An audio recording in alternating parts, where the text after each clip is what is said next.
There we go. Hey everybody, it's Halloween. Yay! So I got the witch's hat on. It's fancy schmancy. And I forgot tea because, sorry, I don't know why I forgot it. I just did. I was thinking candy. And anyways, it's me, Dr. Smith from Accomplished Health and Wellness, and Heather Fiore from Free State Nutrition. And today we're talking about gluten, right? Mm-hmm, yes. Gluten loveliness, yes. Or not so loveliness, I guess. Depends who you are. Yeah, depending on who you are. Mm-hmm. So, I thought we would start about talking about like celiac disease and gluten sensitivity, and then move on to like, where do you find gluten? What is that stuff? Right. And how do you avoid it? And what are you supposed to do? So, celiac disease it's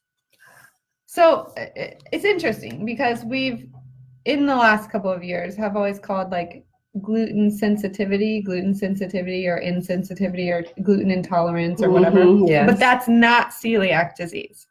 Right. Like, we need to be specific on that. Excuse me. But they have a new name now for gluten sensitivity. And it's like non-celiac gluten sensitivity. Gluten wheat sensitivity. Oh, okay. Yeah, gluten wheat sensitivity. So there you go. But it has like an acronym. It's like NGCS. NGCS, I think. But the W is left off. Okay. Or you can add the W. Anyways, now you know, people. It's changing because they don't really know what it is. And they recognize that gluten intolerance, I'll just call it gluten intolerance. Mm-hmm. They recognize that is an issue, that there's lots of people that have this. There might even be more people that have that versus people that have celiac disease. Mm-hmm. Right? Maybe. And so there was a study back actually just a couple years ago, 2016, I think. And so they originally thought that gluten intolerance didn't do any damage to the villi of your small intestine like celiac disease does. Right. But what they actually found was that it does. It's just not to the same extent. Yeah, it's a milder form. And so they had this study done, and what they found was that wheat exposure was causing a systemic immune reaction in these people that were not celiac diagnosed people. Do they have a wheat allergy?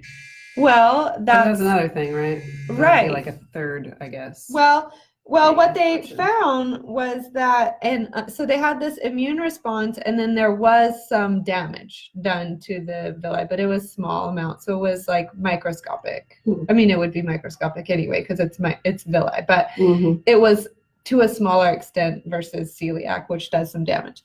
And so the big question is, what was the cause? Because they aren't convinced it was gluten. Okay. So we don't know. So there needs to be more studies done on it. Yeah. But apparently with the non-gluten one, you can actually get like the same symptoms as gluten intolerance. You just don't have the damage and you don't get the anemia. Right. Well, without the damage to the intestine. You're not going to get the anemia. But celiac disease is autoimmune, right? Mm-hmm. And it's what happens is when you eat gluten, when you consume your gluten, you get an autoimmune response. Autoimmune means that you get an inflammatory immune response to the gluten, and it actually fights your body. That's what autoimmune means, that you're fighting your own system. Yeah. And it causes damage to your villi of your small intestine, and that causes less nutrient absorption. So there is a genetic component to this, and it also oftentimes puts you at risk of other autoimmune diseases, like we talked about Hashimoto's before, right? Yep. Some of the symptoms are abdominal bloating, pain, diarrhea. Some people get constipation, but I usually hear more diarrhea.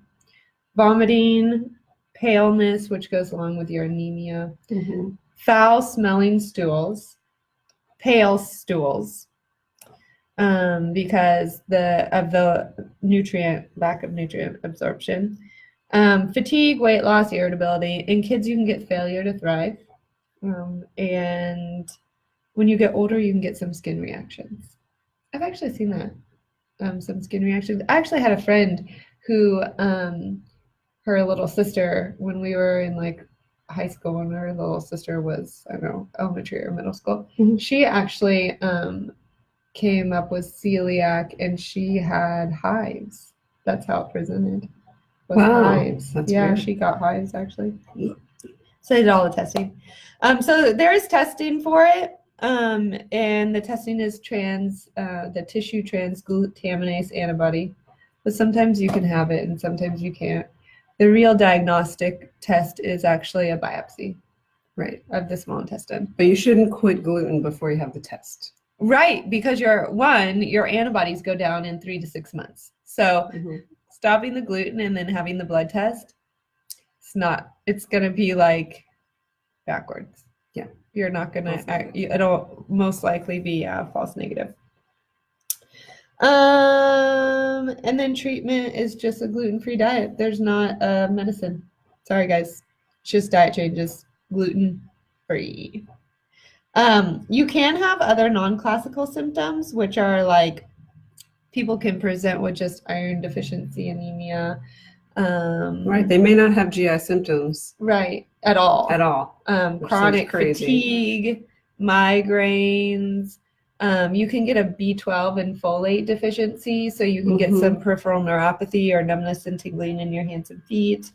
Elevated liver enzymes, which I've never actually thought about with that, but looking for that, I usually look for some other things, but add that to my list.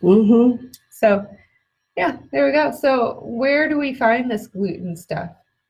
So the gluten is the protein in wheat, but is also it only in wheat? It's in rye and barley, but barley is barley, rye, and then wheat. There are a few, that's sort of an umbrella term for things like spelt, farro. Let's eat spelt. That doesn't sound good. Kamet, bulgur, and then it's like semolina. Oh yeah, semolina, right, which is everywhere. How we make pasta. So it's the protein part of the protein. It's the protein. Well, that sucks. Yeah, it's the protein. True. And then I should point out, it's kind of a dub, but seitan is also gluten because it's like that's how you make it. Seitan? Yeah, seitan is you buy wheat gluten, and it's a meat alternative. Oh, okay. Yeah, it's kind of like tofu and tempeh and those guys, but it's wheat based because it's gluten based. So you don't want to eat that.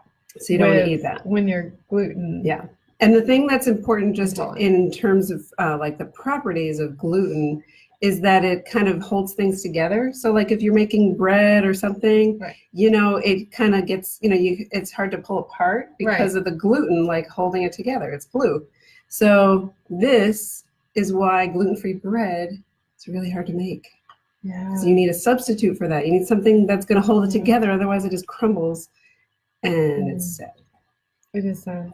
It's not impossible. What? What do you use? What do you use? Well, there are some brands that some people like. Do you use like tapioca? One thing that kind of works, or helps anyway, is chia seeds. Oh yeah, we've talked about that. Yeah, we've talked about chia seeds because that makes it crunchy though. Well, no, because they soften. They do. You put them. You make a you put them in water and you make a gel. Oh, okay. And then you're able to it holds the moisture, so then it's less dry. Yeah, it's got a little protein. Fiber, lots of fiber. Sure. Yeah. So that'll help. When you're baking gluten-free baking. But it tastes different too. Oh yeah. Does the gluten really have such a taste that it tastes so much different? Or is it the other stuff? I just think it's that you're using these like, other ingredients. Yeah, like kind of non-traditional flours to try to make things that Traditional are things. normally tastes like wheat. Yeah. So it's important that, that you really make sure you have a problem with gluten before you avoid it, right? Like if you have Right. celiac, we've already established We like, keep always like lifting this up a little bit know. later, but I did it again. 100% you have to avoid gluten With celiac. right? Yes, Like, I mean, not even a little bit. Like when the food is making you severely ill, you should avoid it anyway. Right. But if you don't have symptoms, it's harder. Yeah, if you're non-classical symptoms, yeah, that's true. But you get tested regularly, right? You get your Why do you have to get what? What do you mean? You get you mean like your blood levels? Yeah. Oh, okay. Yeah, because I was like, once you have it. Oh yeah. No, to make sure that you're not, somewhere getting some exposure to gluten and it's, causing damage or continuing to cause damage to your intestine, right? So that's really important for long-term health that your intestine is intact and you're absorbing your nutrients as you're supposed to do. Yeah. And there are lots of places where you might get gluten. So we're going to talk about that. But food-wise, oh dear, somebody's coming in. We have, let's see who it is. It's Casey. Everyone say hi to Casey. Hello. Casey, say hi to everyone. That's Casey from Next Gen Hearing. I didn't know he was going to be here today, but Surprise. what a surprise. Okay, so anyways, where else do we right, talk about so food? there's lots of places where food, where you find gluten in food. So we're going to go through that. But they're non-food places, and some people are sensitive and some people aren't. Like skincare products might contain gluten, or like toothpaste. Yeah. Toothpaste? Mm-hmm. Does it say that on the ingredients I list? don't know. I guess so. So, there are resources for people with celiac. I always thought it was funny that corn chips say gluten-free. I'm like, I know, of course they are. But, that's a gimmick. I mean, so do gummy bears. Yeah, that's a gimmick. Right, it's a gimmick. Anyways. And that's kind of an interesting point, though, because when you go to a restaurant and you say, like, is this gluten-free? Because there are so many people now that are trying to avoid gluten for like all sorts of reasons, they may or may not take you seriously. They might be like, oh yeah, let me check. Oh, yep, gluten-free, no problem. But if you have celiac, like you really need to know. Yeah. So it's kind of like a tough place. Like there are a lot more options for people with celiac because of this whole like gluten-free thing that's going on. Rage. But it's also a downside because things are reportedly gluten-free all the time. And like, you can't just go to a restaurant that makes pizza and like, they get out the gluten-free flour and in the same place. Like the same flour. Right? Like you gotta have a whole separate area. It's like peanut allergy. Yeah. I mean, you can think of it as a severity as peanut allergy, Right. It really, you really can't have a whiff of it. You need a whole separate area. You might need a different toaster in your house if you've got people eating gluten and you have celiac. So, those are just the things for people with celiac that you really need to be mindful of, and why you need, professional help to figure all this stuff out. There's lots of resources online, but, there's also professionals. Yeah, like Heather. Yeah. Except for you said this wasn't your niche. This isn't my niche, but I have done celiac stuff because I used to work with people with diabetes. And guess what? Type 1, autoimmune. That means that a lot of them have celiac also. Huh, crazy. So, yeah. I'm glad I don't have that. Yeah. Unless I'm non-classical symptoms. Nah. So that is kind of I don't have any iron thing. deficiency anemia, so I'm good. There are lots of people who might think that, okay, I don't have celiac, but I'm somehow sensitive to gluten, right? Like gluten causes this, or when I cut gluten out, I feel better. But gluten, I mean, in and of itself is pro-inflammatory anyway in your system. So some people can, like if you're eating a ton of wheat and stuff, you can get gassy and bloating. Yeah, right. You may not be like insensitive or sensitive like to it. How it's your just body reacts. Yeah, maybe it's just. I mean, it's just the nature of the beast. Yeah. Right. So, it's important to kind of tease all this out as best you can. Right. When you cut out, when you cut out gluten, it's really messy because it's tied to a lot of different things. so many things have gluten. So how can you be sure that it's the gluten and not something else? Right. They all have preservatives too. Right. Could be Could you're be that. sensitive to the preservatives, or maybe you were just eating a lot of processed food, and there's And your lot body of doesn't gluten like there. that. Your body doesn't like Yeah, the processed part. Yeah. Another thing is people with irritable bowel syndrome Oh God. can have, they might get some relief from gluten-free, but it's not necessarily the gluten. It could be a FODMAP issue, which is like a whole other ball of wax. So we're not going to get into today. What's that? FODMAPs are, Bye, Casey. let's see if I can figure out what it stands for. I'm not going to remember. Fermentable oligosaccharides, disaccharides. That's what's the M. See, I told you I'd forget. But I don't know, where is it? Let's tell me what it stands for. But anyway, it's very specific. There's lists of like low FODMAP foods and high FODMAP foods, and there's good evidence that not everyone with IBS, but a lot of people with IBS get relief from symptoms following a low FODMAP diet.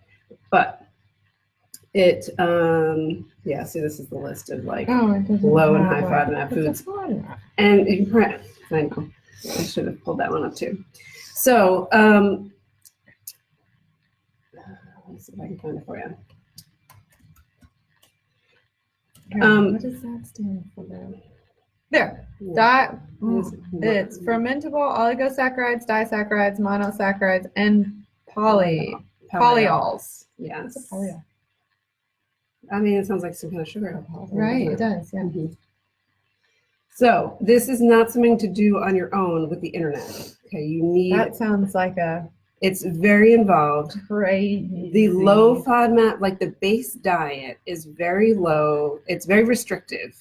Okay, you're going to be hungry, and it's not nutritionally sound. That doesn't sound like fun. It's not fun. This is for people with irritable bowel. This is for people who have these terrible symptoms. They can't figure out what's going on. They're desperate for relief. Okay, they're highly motivated, and this is something that highly motivated. Yeah, that means it's hard. Yes, it is. I mean, you're hungry on this. The first you're starving part of the diet because you hate it. So restrictive, and probably some of your favorite things. And then you slowly add them in. Right, and then you systematically add stuff. Like once until you get the bloating you've got no symptom. You have to have no symptoms for a few weeks, and then you very systematically add in the. I'm not excited about this. No, I did help somebody through it once, and she was desperate. She was having running to the bathroom multiple times a day. Stomach is upset. Yeah, and if you have to know where all the bathrooms are, and that's terrible. It's a terrible way to live. So, for certain situations that might help. But I'm bringing it up because gluten is in there. It's one of the FODMAPs. Okay. Yeah, so you're taking everything away. Yeah. So you're taking away gluten, but all sorts of other stuff too. And so if you take away gluten, you might get some relief in your symptoms if you have IBS, but it's not the whole story. Right. And so you might need these other things or to cut out these other things. And you might, but that's going to be a hard year. It's not right. It's not forever. It's just that you need to establish what's your tolerance level of all of these potentially, triggering foods. Gotcha.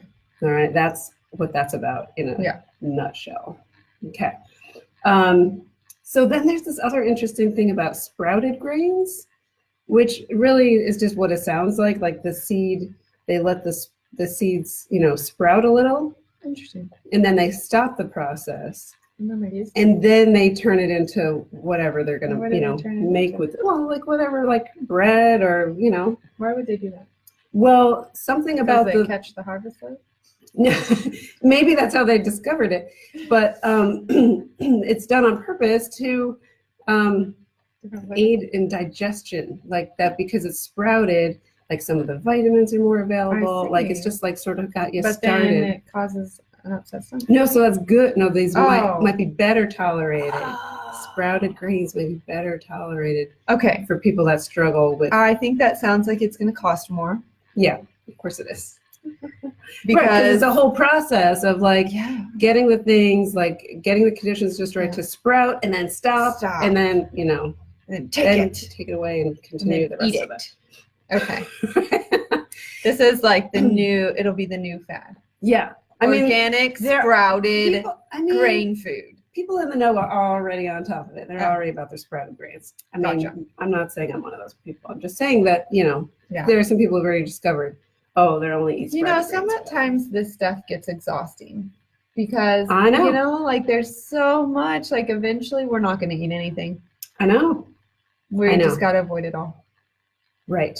I mean, if you are on the internet for enough time, that's what you will discover. Like you are not safe eating anything. Did you, you know how we did our alcohol one Mm-hmm. last week? That was last week. It was a couple weeks ago. Yeah. Anyway, someone found it on the YouTube page, and they like went on this rant about how something about the radioactivity of the vineyards in California. Whoa! All I could do was laugh. Yeah. And I was like, now I need my Geiger counter for my wine. Thanks. I needed it for my fish. Now I need it for my wine. What in the world? Interesting. Yes. Anyway, so what foods are safe? Are there foods that are safe? So the corn chips. Yeah. They're not good for you. But if you're going to eat some salsa, they're probably safe to eat. Definitely. Okay. So being gluten-free is not for everyone. Okay. It's very limiting. It's hard to get all the nutrition you need if you avoid grains altogether. And a lot of times people think like it's just easier. I'll just avoid grains. Like, carbs are bad anyway, so let me just skip all the grains. But you have lots of minerals in the grains. Yes, and then there are lots of options. So we're going to get into that. Yeah. But so my first point is that you should try for whole foods first. Always. Okay? Right. We always say that. Right. Because maybe that's where the sprouted grain comes in. It's a whole food. Exactly. I should have had like a wheat thing, and I should have been. I would have.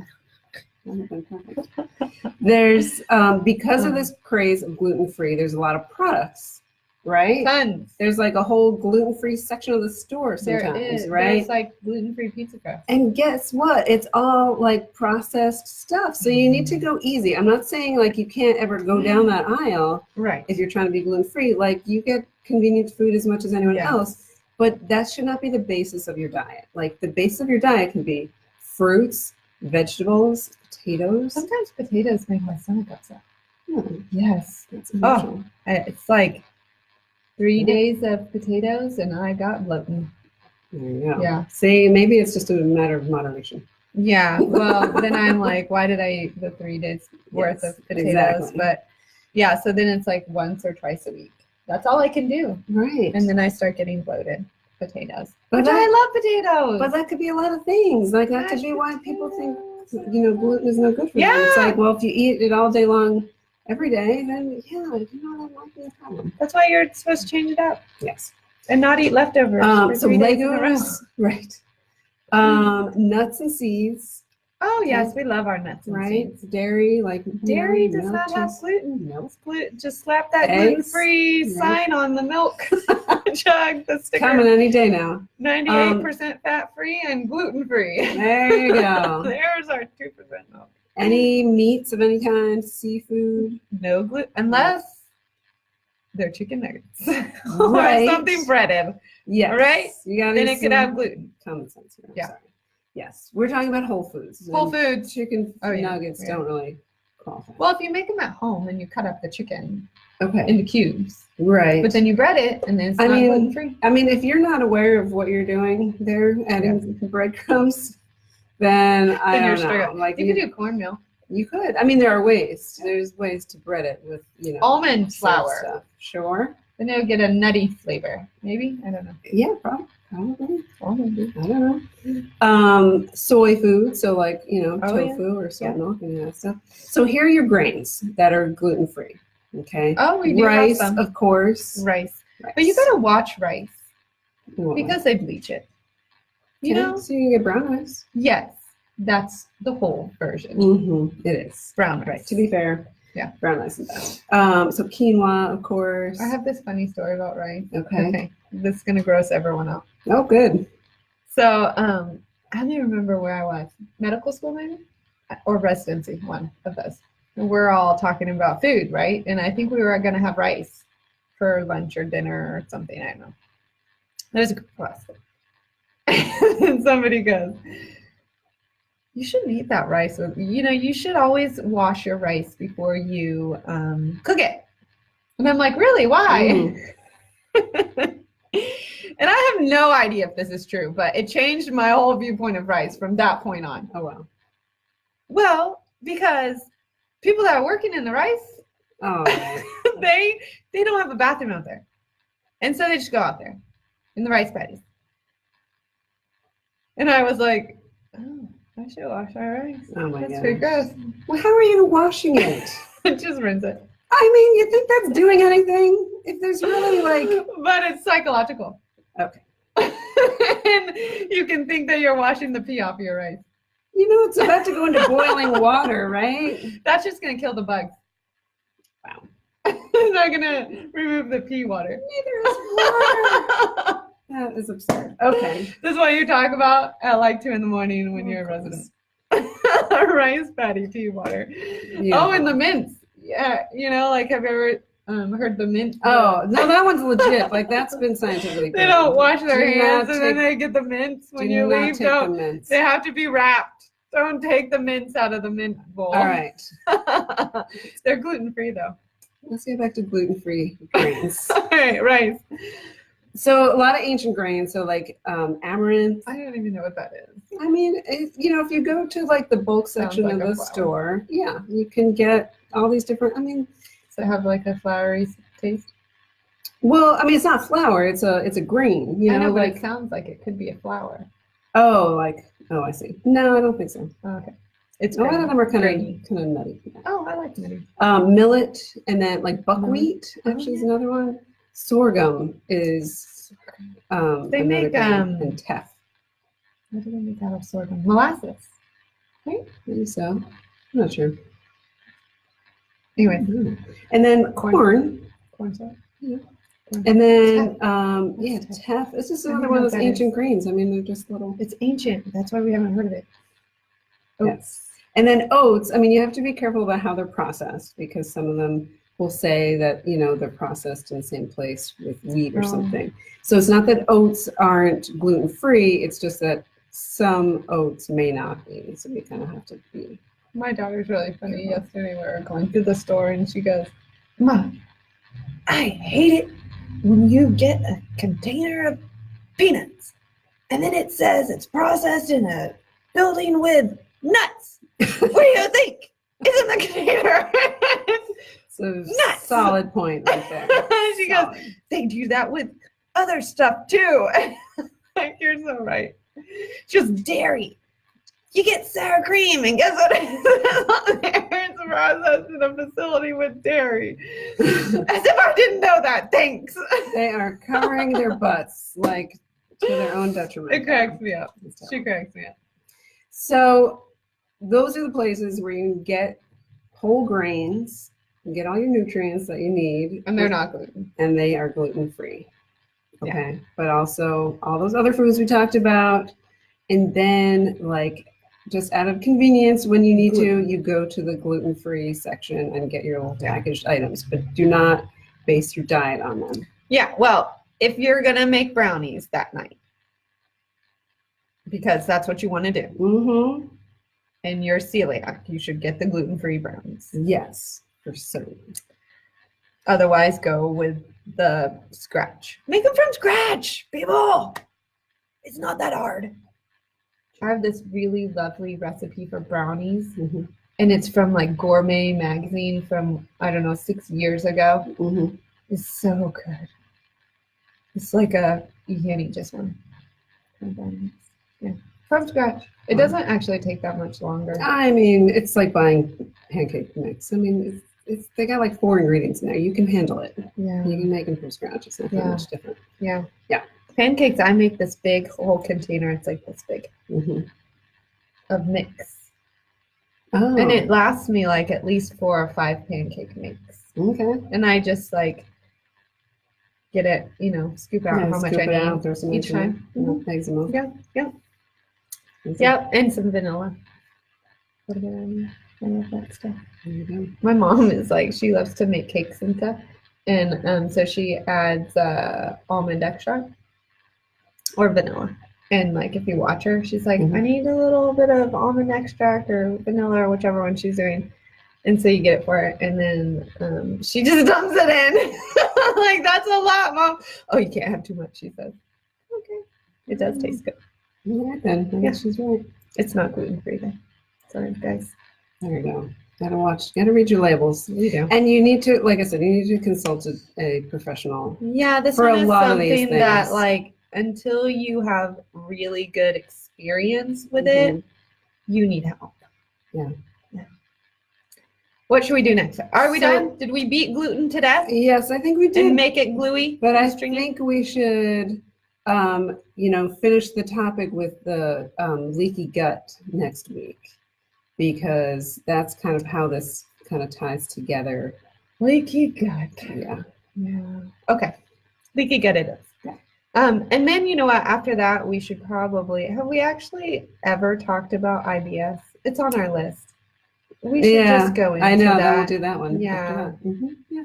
And then actually that would be good to do, because leaky or IBS does, you can have IBS with constipation or IBS with diarrhea. And so then we should add diarrhea to our list, and we should do constipation, diarrhea, fiber. That would be a great. We're going to be all about the gut.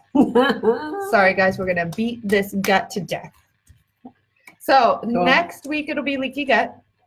Please join us for all of the loveliness and fun of leaky gut.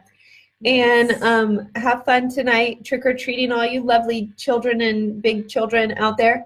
And don't eat all of your candy all at once, and watch out for the gluten-filled candy, because there is some. Yes, read your labels. Yeah, read your labels. All right. Have a lovely rest of your day. Heather has to scoot off to do some fun times with her child at school and parties. And we will see you guys later. And always ask questions if you have some. Bye-bye.